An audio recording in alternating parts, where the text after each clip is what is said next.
Guys, আপনারা chapter 1 দেখতে পেয়েছিলেন আমরা একটি হরর হাউসে এসে পড়েছিলাম। Chapter 2 coming soon. আমার মনে হলো আমার পিছনে কেউ ছিল।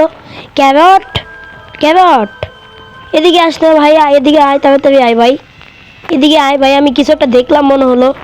ক্যারট তাড়াতাড়ি আয়। আমার পিছনে দিয়ে আবার কে গেল ভাই? এখানে কিছু একটা তো আছে। ক্যারট তোর পিছনে দেখ, তোর পিছনে, তোর পিছনে দেখ বেটা, ওই দেখ, ওই দেখ, ওটা কে দাঁড়িয়ে আছে দেখ। ও নিহাল, আমি তো কিছুই দেখতে পারতেছি না। তুই দেখছিস না? আমি দেখতেছি। তোর পিছনে, তোর পিছনে দেখ ভাই, তোর পিছনে। এ ভাই, তুমি কে? তুমি এখানে কি করতেছো? আর এখানে কি সবকিছু কি তুমি করো নাকি? কেন করো ভাই, কেন করো?